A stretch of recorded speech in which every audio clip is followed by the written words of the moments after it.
That was Beyonce's smash hit Hold Up off her iconic 2016 album titled Lemonade. In addition to receiving critical acclaim when it was released, the album has now been ranked by Rolling Stone as the best of its top 250 albums of the 21st century so far. Joining Beyonce near the top of the list are artists like Taylor Swift, Kendrick Lamar, and Radiohead. With us now, reviews editor at Rolling Stone, John Dolan. John, of course, I love these lists because everybody can bitch about them. So let me just jump right in. Do it. You somehow left off my favorite album of the 21st century. I'm an indie pop guy. I'll just say that right up front. But my favorite album of the 21st century actually is The Stars' Your Ex-Lover Is Dead, which is an extraordinary album. Did not make your cut. Let's go to some others. Modern Vampires of the City, number 76, another favorite, made it, while Vampire Weekend and Contra did not. Let's start with Vampire Weekend first. Talk about what made Modern Vampires their best album. I think for them, that record is a songwriting peak. It's a great kind of coming-of-age album. It just seemed like it kind of the other stuff was leading up to what they did on that record.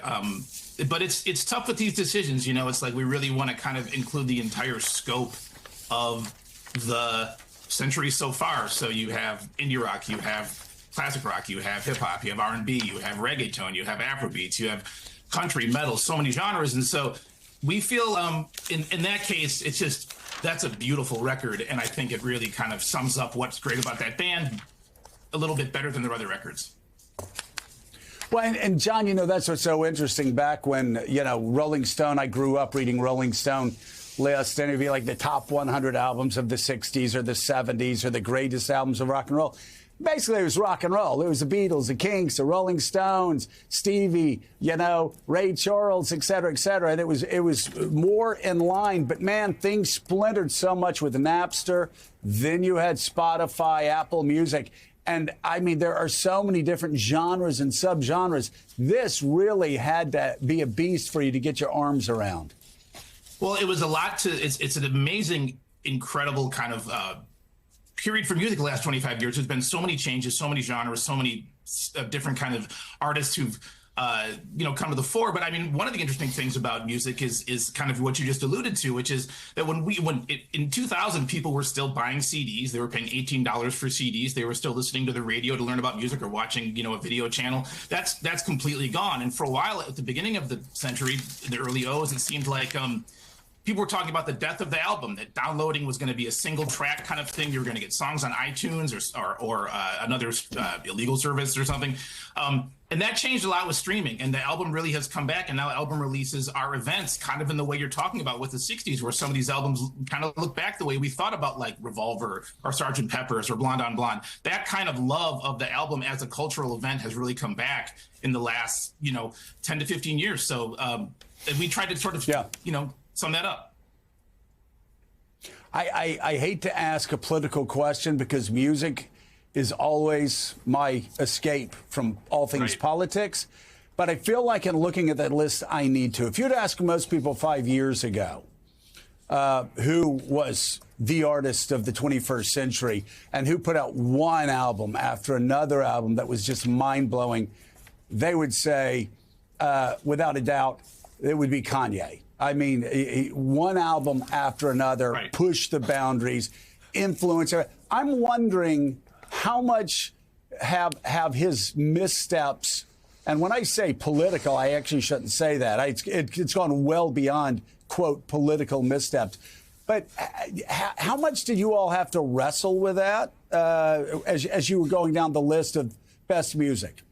Well, he has 4 albums on the list, and they're pretty much all from the period before this kind of strange turn he took. And that's a great example of someone who at his best back in, when he was making My Beautiful Dark Twisted Fantasy and Yeezus and The College Dropout was making these records that each one was a challenge to his fans, to himself. He was, constantly shifting genres, constantly trying new things. With the sort of turn he's taken, there's also been, I think everyone would kind of agree, an artistic drop off as well. So with that, there wasn't much to wrestle about. He used to be awesome, and now he's just less awesome. Yeah. John Lemire, there are albums that encapsulate a certain time.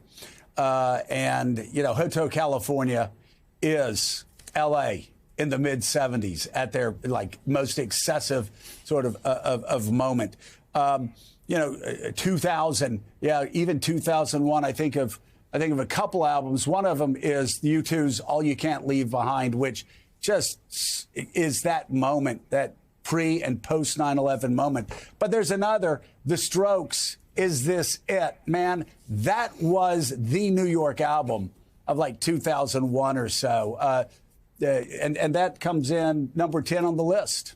Yeah, no, I'm glad you paired those two albums. For me, graduating college in spring of 2001 in New York City, living that experience, and then, of course, September 11th, just a few months later, those two albums, many ways, were the soundtrack for me and so many of my friends, and really defined what was, of course, such an extraordinary and very difficult moment for the city. We found solace in those. John, let me ask you, though, about another artist, more recent hit, who's about to have a very big moment in the spotlight. That's Kendrick Lamar. You have him number 6, one of his albums there. He's, of course, Super Bowl headliner in just 2 weeks' time. He has, just in the last year or so, his soared to superstardom. He really feels like, in many ways, the artist of this time.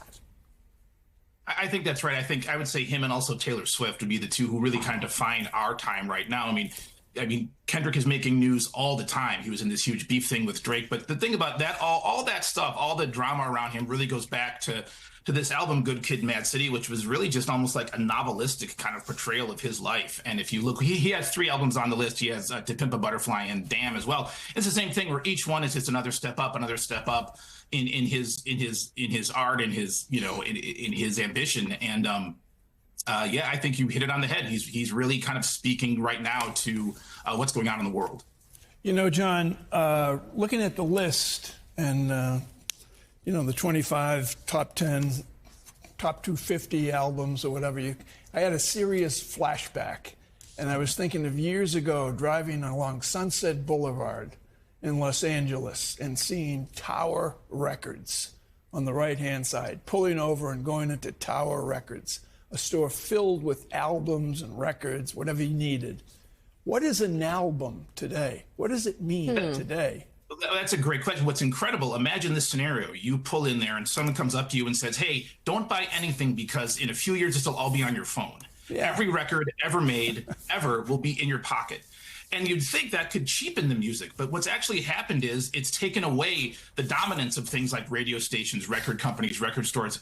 It's the artist and the fan having an incredibly intense relationship in the moment. I mean, when these records come out at midnight, people rush to their computers to respond to them right away. I mean, Lemonade was like that. Lemonade came out on a Saturday evening. She put out a video for every song. It was a cultural event in itself. When Taylor Swift put out Folklore, it was the middle of the pandemic. People were, really looking for something to sort of get them through this time. It was this intimate folk album. This is getting back to things like you mentioned, Hotel California. It's like they sum up their moment. Yeah. Rolling Stone's list of the 250 greatest albums of the 21st century so far. Online now. Reviews editor John Dolan, thank you so much.